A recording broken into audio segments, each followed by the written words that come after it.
The London Top Show is sponsored by Khata Book. Business हुआ easy.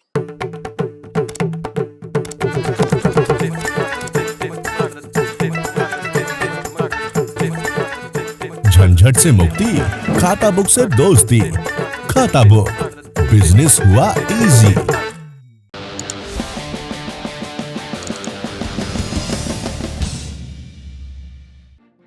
नमस्ते, मेरा नाम सौरभ द्विवेदी है और आप लल्लन टॉप शो देखना शुरू कर चुके हैं। आज के शो में क्या बातें करेंगे? सबसे पहले बात करेंगे कोविड के नए स्ट्रेन की, जिसे एपी स्ट्रेन कहा जा रहा है, आंध्र प्रदेश राज्य के इनिशियल्स के नाम पर। ये नया स्ट्रेन क्या है, इसके बारे में हमें कितनी जानकारी है, इससे कितना खतरा है। इसके अलावा देश के अदालतों में अलग अलग कोविड से रिलेटेड सुनवाई चल रही है। कहीं राज्य सरकारों को तो कहीं केंद्र सरकार को डांट पड़ रही है, निर्देश भी मिल रहे हैं। उन सब के बारे में विस्तार से बात करेंगे। बात बंगाल में चल रही हिंसा पर भी करेंगे। कैसे तृणमूल कांग्रेस के समर्थक नियम कानूनों को धता बताते हुए विपक्षी दलों पर, बीजेपी, लेफ्ट पार्टियों और कांग्रेस के लोगों पर हमला कर रहे हैं। इस पर नवनिर्वाचित मुख्यमंत्री ममता बनर्जी का क्या कहना है और आज शपथ ग्रहण के ठीक बाद राज्यपाल ने उनको क्या नसीहत दी, इन सब पर और इसके इर्द गिर्द चल रही सियासत पर आपसे विस्तार से बात करेंगे। मराठा आरक्षण को लेकर जो महत्वपूर्ण फैसला आया है उसकी भी तह में जाने की कोशिश करेंगे। लेकिन सबसे पहले देखिए दिन का वीडियो, और ये एक नहीं, दो अलग अलग वीडियो है।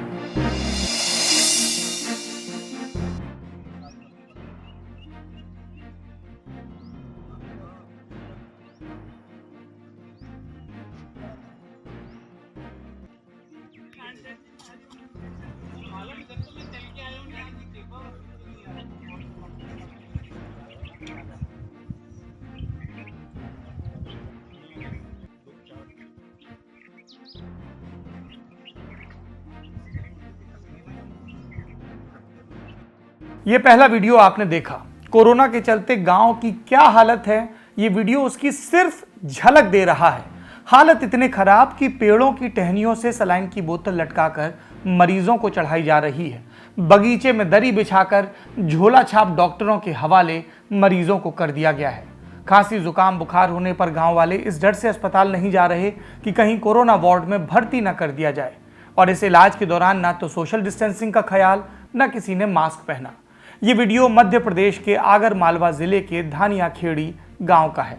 जब इस मामले में स्थानीय बीएमओ मनीष कुरील से पूछा गया तो बोले, हमने पहले भी झोला छाप डॉक्टरों पर कार्रवाई की है, इस मामले में भी की जाएगी। ये सिर्फ एक नमूना है आपके सामने कि हमारे हेल्थ सिस्टम की हालत क्या है और इश्तिहारों में मुस्कुराते हुए हमारे नेता इस जमीनी हकीकत से कितने दूर हैं। अब ये दूसरा वीडियो देखिए। ये वीडियो गुजरात से है।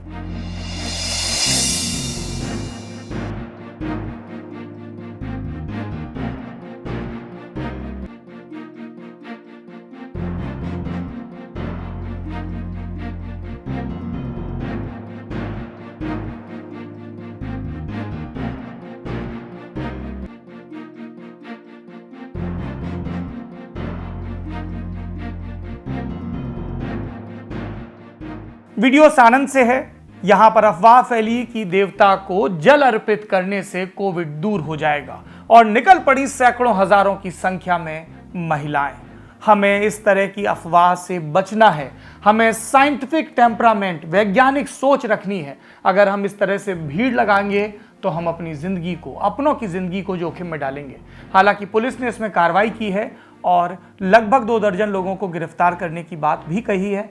लेकिन पुलिस प्रशासन को यह सुनिश्चित करना चाहिए था कि इस तरह की भीड़ न लग पाए।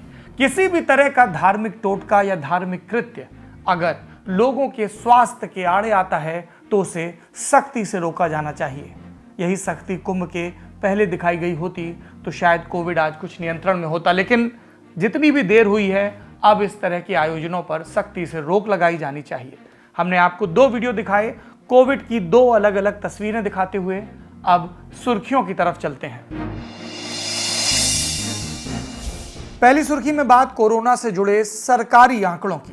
पिछले 24 घंटे में देश में कोरोना के कुल 3,82,315 नए मामले सामने आए, जबकि 3,780 लोगों की मौत हुई। इस दौरान 3,38,439 मरीज ठीक हुए।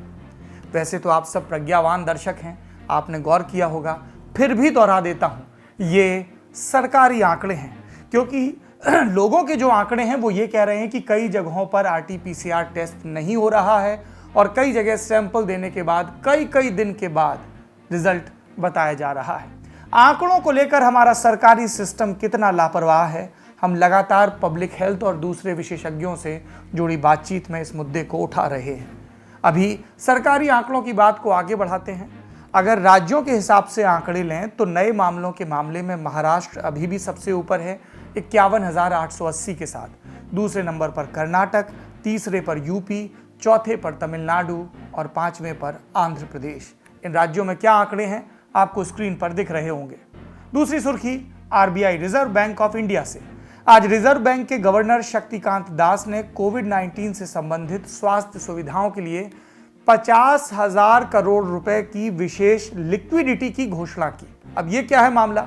बैंक इसके जरिए वैक्सीन बनाने वालों को, ट्रांसपोर्टर्स को और निर्यातकों को आसान किश्तों पर लोन उपलब्ध करा सकेंगे।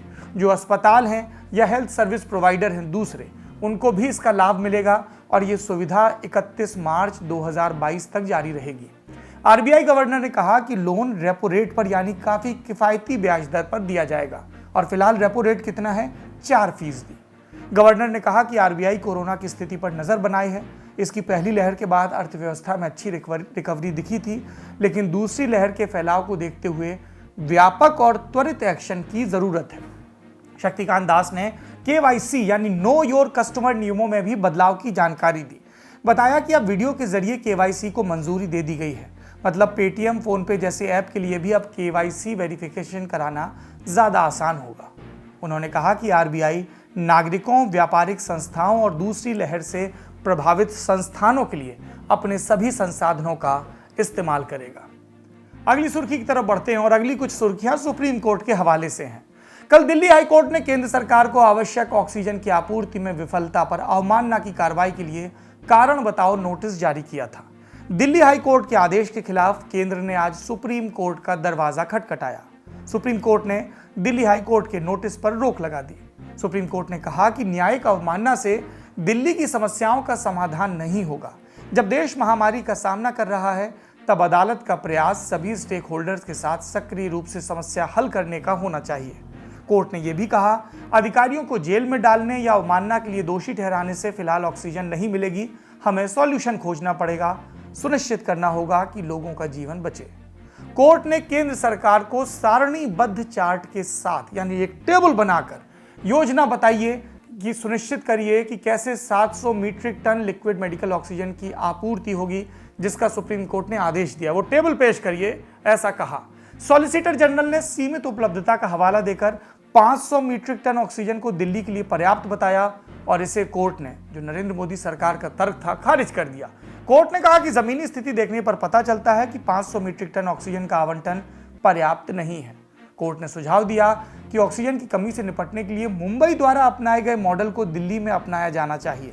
इस पर सॉलिसिटर जनरल ने सहमति व्यक्त की और कहा कि जब मुंबई में 92,000 कोरोना के मामले थे तब भी उन्होंने 275 मीट्रिक टन ऑक्सीजन के साथ मैनेज किया। ये प्रशंसनीय है।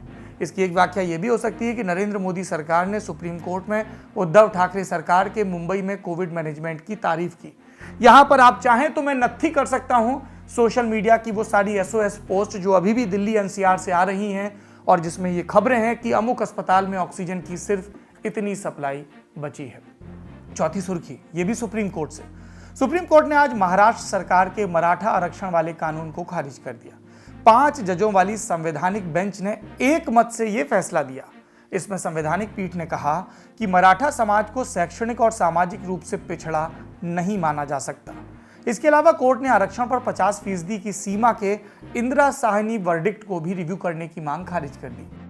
बेंच ने कहा कि सिर्फ विशेष परिस्थितियों को छोड़कर अन्य मामलों में आरक्षण की सीमा 50% से ज्यादा बढ़ाना संविधान के अनुच्छेद 14 का उल्लंघन है। फैसला देने वाली इस संवैधानिक पीठ में justice Ashok Bhushan, justice L Nageswara Rao, justice S Abdul Nazeer, justice Hemant Gupta और जस्टिस A रविंद्र भट्ट शामिल थे। करीब 2 साल से ये मामला कोर्ट में था। 2018 में तब की देवेंद्र फडणवीस सरकार ने मराठा समाज को एडमिशन और नौकरियों में 16% आरक्षण देने के लिए एक कानून पेश किया था। इसको नाम दिया गया था Maharashtra state reservation for socially and educationally backward classes act 2018। इस कानून से महाराष्ट्र में आरक्षण की सीमा 50% से ऊपर चली गई। इसके खिलाफ बॉम्बे हाईकोर्ट में कई याचिकाएं दायर हुई। जून 2019 में हाईकोर्ट ने अपने फैसले में कानून को सही माना, लेकिन कहा कि 16% के बजाय नौकरियों में 12% ही आरक्षण हो और दाखिले में 13%। इसके बाद बात सुप्रीम कोर्ट पहुंची। सुप्रीम कोर्ट में पहले 3 जजों की बेंच ने इस मामले पर सुनवाई की। कोर्ट के सामने सवाल था कि क्या कोई राज्य किसी समाज को पिछड़ा घोषित कर सकता है या नहीं, क्योंकि 2018 में ही संसद ने 102वें संविधान संशोधन से राष्ट्रीय पिछड़ा आयोग को संवैधानिक दर्जा दिया था। इसलिए 5 जजों की संवैधानिक बेंच बनाई गई इस मामले पर सुनवाई के लिए, और इसी बेंच का फैसला आज आया। मराठा आरक्षण को रद्द करने के साथ ही बेंच ने 102वां संविधान संशोधन रद्द करने की मांग भी खारिज कर दी। अब यहाँ पर 2 चीजें हैं। पहला, इसका महाराष्ट्र की राजनीति पर क्या असर पड़ेगा। फिलहाल सत्ता में उद्धव ठाकरे की सरकार है, शिवसेना की, उनके साथ कांग्रेस और एनसीपी हैं। उनके ऊपर ये दबाव होगा क्योंकि महाराष्ट्र में मराठा लॉबी सबसे ताकतवर और प्रभावशाली मानी जाती है। दूसरा, कई लोगों ने पूछा कि ये जो 50% की कैप है, तो केंद्र ने जो आर्थिक रूप से पिछड़े सामान्य वर्ग के लोगों को 10% आरक्षण दिया, उसका क्या। इस पर कोर्ट ने स्पष्ट किया कि केंद्र को इस तरह के कानून बनाने का अधिकार है। आपने सुर्खियां सुनी, अब बड़ी खबर की तरफ चलते हैं। आपको रोजाना लल्लन टॉप पर कभी कोविड के आंकड़े पता चलते हैं, कभी सरकार की या दूसरे संस्थानों की लापरवाही की खबरें, कभी उम्मीद की बात आप देखते हैं, और कभी पता चलता है कि किस तरह की नई रिसर्च सामने आ रही है। आज उसी सिलसिले को हम लल्लन टॉप शो में आगे बढ़ाएंगे, क्योंकि जैसे ही कोविड का कोई नया वेरिएंट सामने आता है, नया स्ट्रेन सामने आता है, वैज्ञानिक काम में जुट जाते हैं। लेकिन काम में डॉक्टरों को भी जुटना पड़ता है, क्योंकि इस नए स्ट्रेन के लक्षण अलग होते हैं, ये ज़्यादा संक्रामक होते हैं, ज़्यादा घातक होते हैं। ऐसा ही एक स्ट्रेन है एपी स्ट्रेन। कोरोना की दूसरी लहर में इसका क्या रोल है, विस्तार से जानते हैं। एपी का मतलब आंध्र प्रदेश। आंध्र प्रदेश के कुर्नूल से सबसे पहले इस स्ट्रेन का सैंपल लिया गया था, और इसकी जांच centre for sale and molecular biology यानी सीसीएमबी में हुई थी, और इसी जांच में नए स्ट्रेन का पता चला। अब तक ये स्ट्रेन दक्षिण भारत के कर्नाटक और तेलंगाना समेत छत्तीसगढ़ और महाराष्ट्र के कुछ हिस्सों में भी मिल चुका है मरीजों के सैंपल में। इसका वैज्ञानिक नाम क्या है? N440K। और हम इस स्ट्रेन के बारे में क्या जानते हैं? ये 10 से 15 गुना ज़्यादा संक्रामक है, यानी पिछले स्ट्रेन के मुकाबले 10 से 15 गुना ज़्यादा तेज़ी से फैलता है। हालांकि अभी इसकी पूरी वैज्ञानिक पुष्टि नहीं हुई है, रिसर्च चल रही है। सीसीएमबी हैदराबाद की वैज्ञानिक दिव्य तेज सोपति ने द हिंदू से बातचीत में इस स्ट्रेन के बारे में कुछ जानकारियां दी। कहा कि ऐसा माना जा सकता है कि दक्षिण भारत के राज्यों में बीते दिनों जो मामलों में उछाल आया, वो इसी एपी स्ट्रेन की वजह से। इनके मुताबिक इस नए स्ट्रेन के बारे में पिछले बरस से जानकारी थी। लैब में इसकी स्टडी की गई तो सामने आया कि ये बाकी स्ट्रेन के मुकाबले तेजी से फैल रहा है। दिल्ली स्थित सीएसआईआर के वैज्ञानिकों का कहना है कि एपी स्ट्रेन धीरे धीरे अपनी शक्ति खोने लगा था। इस स्ट्रेन को यूके से आए स्ट्रेन B117 और B1617 ने रिप्लेस कर दिया था। लेकिन बाद में दिल्ली में जब लोगों को दोबारा कोरोना का इन्फेक्शन हुआ, तब देखा गया कि इस नए स्ट्रेन N440K, जिसे एपी स्ट्रेन कहा जा रहा है, इसने फेफड़ों को और ज़्यादा प्रभावित किया।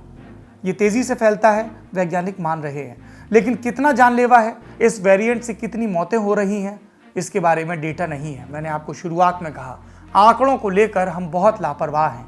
रिसर्च होनी है इस पर।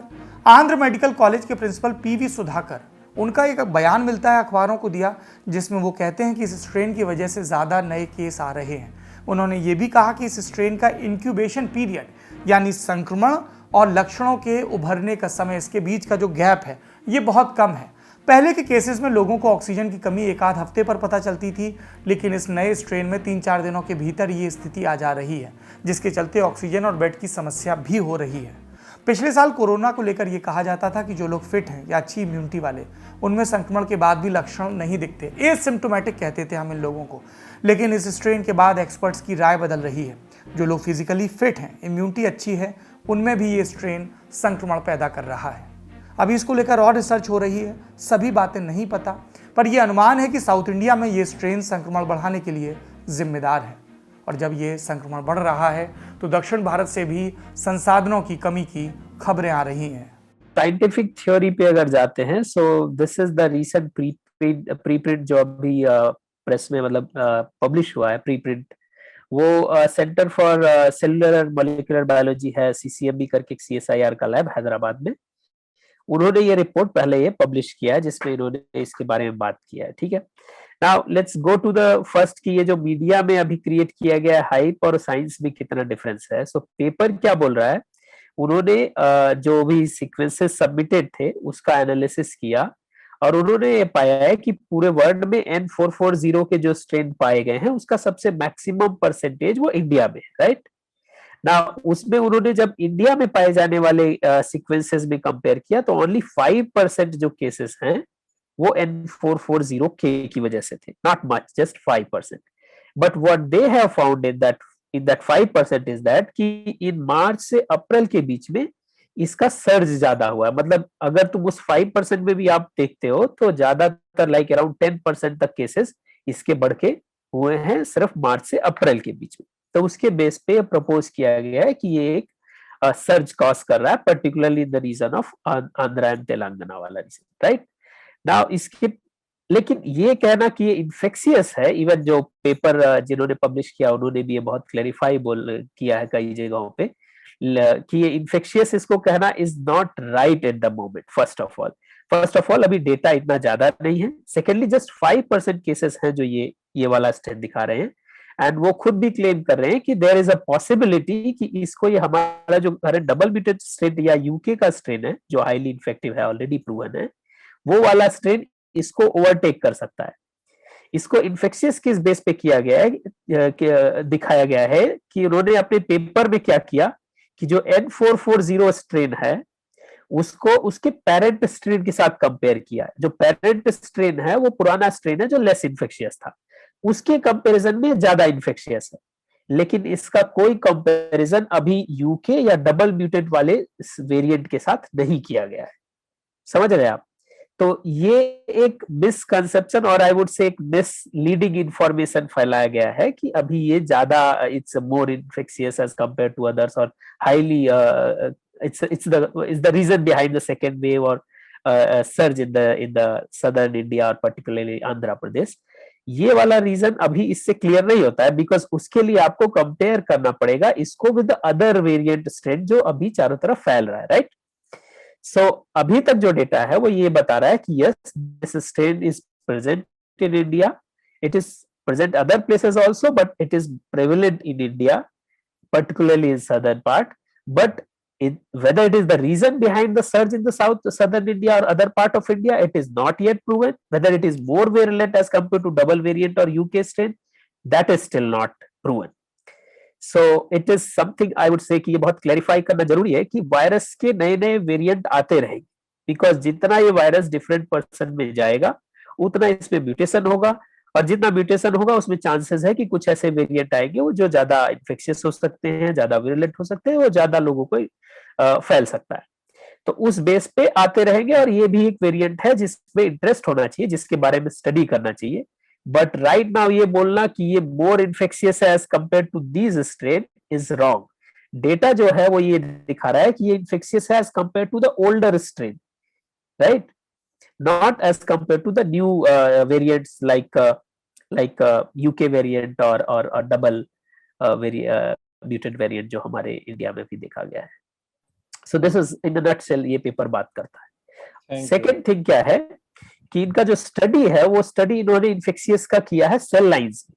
तो आप स्टडी जब करते हो तो आप एनिमल मॉडल में करते हो या डिफरेंट मॉडल सिस्टम में करते हो। तो सेल लाइन में जो इन्फेक्शियस स्टडी किया जाता है वो एक्चुअल में ह्यूमन से डायरेक्ट कोरिलेट नहीं किया जा सकता, वो इंडिकेटिव है।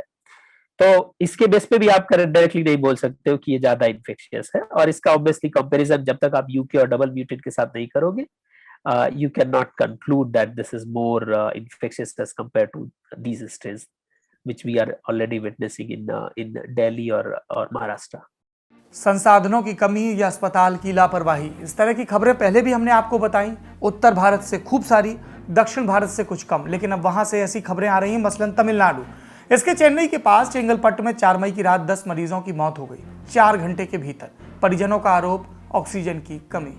हालांकि बाकी जगह की तरह यहाँ भी प्रशासन ने इनकार कर दिया कि ऑक्सीजन की कमी का मसला नहीं है। इसी तरह की खबरें आंध्र में अनंतपुर से भी आई थी और तब भी यही बात बताई गई थी अनंतपुर में एक हफ्ते में ये तीसरी घटना है मरीजों की मृत्यु की। कर्नाटक के हुबली में भी मंगलवार को एक अस्पताल में 5 कोरोना मरीजों ने दम तोड़ दिया। परिजनों का आरोप ऑक्सीजन की कमी। तो ये अभी की स्थिति है। कोविड के समाधान के तौर पर 3 बातें कही जा रही हैं। एक, सरकारी अमला, जो हमारा अस्पताल का तंत्र है वो चुस्त दुरुस्त हो। दूसरा, वैक्सीनेशन हो। और तीसरा कहा गया कि लॉकडाउन को इफेक्टिवली लगाया जाए ताकि ट्रेसिंग हो सके और संक्रमण को फैलने से रोका जा सके। इसलिए अब आपको लॉकडाउन को लेकर कुछ अपडेट्स बता देते हैं। आज उत्तर प्रदेश की योगी आदित्यनाथ सरकार ने राज्य में लॉकडाउन की मियाद बढ़ाकर 10 मई तक कर दी। पहले 6 मई तक थी। इस लॉकडाउन के दौरान जरूरी सेवाओं के अलावा सब कुछ बंद रहेगा। बिहार में भी आज से 15 मई तक पूरा लॉकडाउन रहेगा। इस दौरान शादियों की अनुमति है। अधिकतर 50 लोग ही जुट सकते हैं। हालांकि मुख्यमंत्री नीतीश कुमार ने शादियों को भी टालने की अपील की। हम भी अपील कर रहे हैं, लेकिन मुख्यमंत्री नीतीश कुमार को यह भी जवाब देना चाहिए कि इतने लंबे समय से वो शासन में हैं, राज्य की हेल्थ की जो व्यवस्था है उसको सुधारने के लिए उन्होंने क्या किया। लोगों को अपील करें, अच्छी बात है, लेकिन इन अपीलों से इतर जो उनकी जिम्मेदारी है उसको पूरा करने में वो नाकाम दिख रहे हैं। पश्चिम बंगाल, यहाँ भी आएंगे हिंसा के संदर्भ में भी, पर फिलहाल लॉकडाउन के संदर्भ में जान लीजिए। आंशिक लॉकडाउन लगाया गया है। बाजार सुबह 7 से 10 और शाम को 5 से 7 ही खुलेंगे। सभी तरह के राजनीतिक और सामाजिक जुटान पर रोक। मुख्यमंत्री पद की शपथ लेने के बाद आज ममता बनर्जी ने नरेंद्र मोदी सरकार को कोरोना पर चिट्ठी भी लिखी। लिखा कि केंद्र सरकार 18 साल से ऊपर वालों का मुफ्त में टीकाकरण करवाए। ये मांग सिर्फ ममता बनर्जी नहीं, कई राज्य कर रहे हैं। कोई टीके न होने की शिकायत कर रहा है, कोई कुछ और इन सब का असर टीकाकरण के आंकड़ों पर भी दिख रहा है। कल देश भर में 14,85,000 वैक्सीन की डोज लगाई गई। लाखों में है मामला, बड़ा लग सकता है, लेकिन पुराने आंकड़ों से बहुत कम, क्योंकि अप्रैल के दूसरे हफ्ते में देश में एक दिन में 40 लाख से ज्यादा वैक्सीन की डोज लग रही थी। ये उसका 1/3 है। और ये हाल तब है जब देश में अब 18 से ऊपर वालों को भी वैक्सीन लगनी शुरू हो गई है। धीमी रफ्तार के लिए राज्य सरकारें केंद्र पर दोष मढ़ रही हैं और केंद्र राज्यों के टीकाकरण वाले तरीके में मीन मेख निकाल रहा है। अभी तक देश में सिर्फ 16 करोड़ वैक्सीन की डोज लगाई जा सकी हैं। इस रफ्तार से शायद साल के आखिर तक भी सबका नंबर ना आए। हालांकि इसी आंकड़े को केंद्र की सरकार अपनी उपलब्धि के तौर पर भी बखानती है। कहती है पूरी दुनिया में 109 दिन में सिर्फ भारत ने 16 करोड़ से ज्यादा टीके लगाए, बाकी देशों में रफ्तार कम है। केंद्रीय स्वास्थ्य मंत्रालय ने आज इसी बखान के लिए प्रेस कॉन्फ्रेंस भी की और भी बहुत बातें कही। सुनिए। अगर एक पॉजिटिव दृष्टि से देखें तो पाते हैं कि हमारी रिकवरीज में भी वृद्धि हो रही है, जबकि हमारे एरियाज ऑफ कंसर्न हमारे सामने हैं जिस पर हमें कार्य करना है। बट पैरेलली हम ये पाते हैं कि 1 मई से हम देखें तो daily new recovery versus daily new cases में कुछ वृद्धि नोट की गई है, जो कि 75% अगर 1 मई को थी तो वह बढ़कर अब 89% रिकवरी हो चुकी है, और जो हमारे लिए एक पॉजिटिव विषय है। सरकार के पास आंकड़ों में सकारात्मकता खोजने की कला है, लेकिन अस्पतालों और शमशानों का हाल बता रहा है कि कोविड के आगे हम बेबस हैं। टीकाकरण हो या लॉकडाउन, ये प्रबंध असरदायी तब माने जाएंगे जब कोरोना की रफ्तार मंद पड़ेगी। रोजाना वाले आंकड़े किसी दिन कम होते हैं तो उम्मीद बनती है, लेकिन अगले दिन का इजाफा सारे अनुमान तोड़ देता है। और सरकारी आंकड़ों को लेकर जो हीला हवाली है मैंने आपको पहले ही बताई। नेशनल कोविड-19 सुपर मॉडल समिति के अध्यक्ष प्रोफेसर विद्यासागर ने भी कहा कि अगर हम 7 दिन का औसत देखें, रोजाना के डेटा का अध्ययन करें तो पता चलता है कि नंबर ऊपर नीचे हो रहे हैं। इस पूरे डेटा की स्टडी से पता चलता है कि इस हफ्ते के अंत से शायद कोरोना के केस कम होने शुरू हो जाएं। और मैथमेटिकल मॉडल के आधार पर बताया जा रहा है कि भारत में कोरोना की दूसरी लहर का पीक 7 मई तक हो सकता है।